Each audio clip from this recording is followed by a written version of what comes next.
नमस्ते, जय श्री कृष्ण।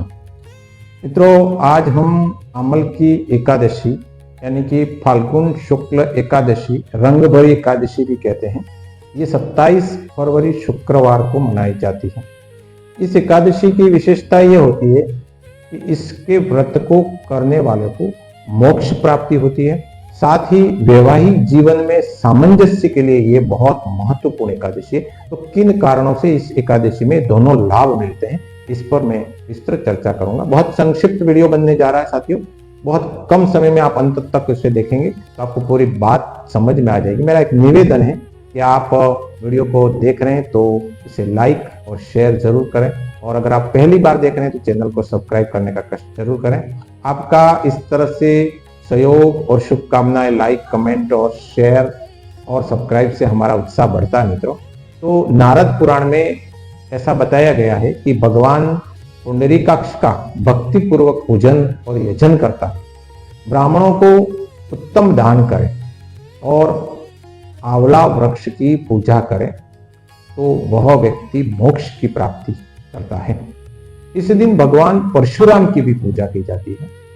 तो सर्वप्रथम मैं आपसे निवेदन करूं कि आमली एकादशी या अमल की एकादशी भी कहते हैं, उसे उत्तर भारत में रंग भरी एकादशी भी कहा जाता है। इसके पीछे कारण यही है कि इस दिन बाबा शंकर माता गौरी का गोना करवाकर काशी यानी कि वाराणसी में लाए थे, और उस दिन वाराणसी के सभी लोगों ने भगवान शिव शंकर भोलेनाथ का स्वागत कुमकुम, गुलाल और अबीर से किया था।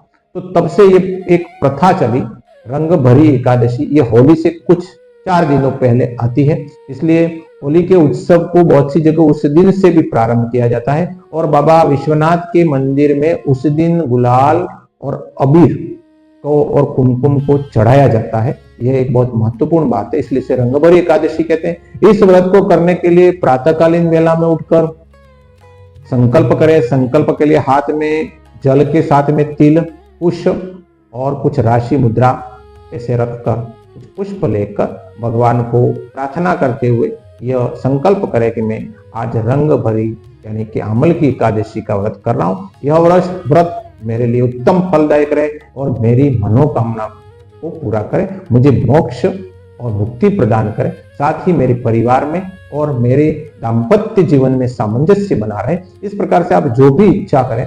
इस व्रत को करने से लक्ष्मी की भी प्राप्ति होती है। वो कैसे होती है मित्रों, मैं आगे बताऊंगा। तो इस व्रत को सर्वप्रथम करने का श्रेष्ठ मुहूर्त प्रातः 6:47 से 27 तारीख शुक्रवार को प्रातः की वेला में 6:47 से 9:06 पर किया जाए।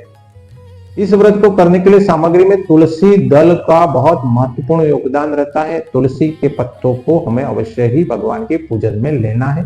तुलसी दल की माला बनाकर भी भगवान विष्णु या भगवान परशुराम की मूर्ति को हम चढ़ा सकते हैं। मिठाइयों में प्रसाद का फल और फलों में आंवले का फल हम ले सकते हैं, जिसमें आंवला लक्ष्मी की कमी कभी नहीं होने देता है। तो आंवले की पूजा उस दिन की जाती है, परंतु राजस्थान में आंवला बहुत कम मात्रा में देखा जाता है। पश्चिम राजस्थान में आंवला नहीं पाया जाता है, तो वहां पर क्या करें, प्रश्न ये। तो साथियों, जहां आंवला नहीं होता है वहां खेजड़ी की पूजा की जाती है। खेजड़ी यानी कि शमी वृक्ष, शमी यानी हमारे वागड़ क्षेत्र में और मेवाड़ में उसको हांगरी भी बोलते हैं। तो हांगरी के वृक्ष की पूजा करते हैं।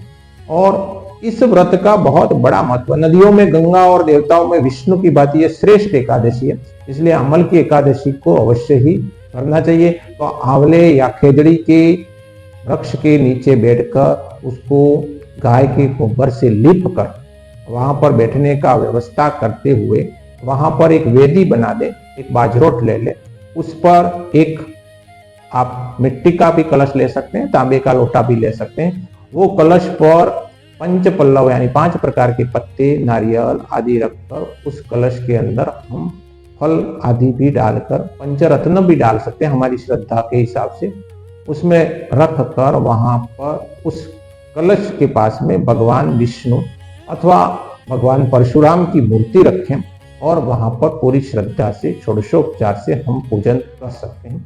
वहां पर अगर हमारे पास व्यवस्था हो तो आंवले के वृक्ष के नीचे बैठकर अमल की एकादशी को प्रसाद ग्रहण करने पर भी बहुत बड़ा फल मिलता है।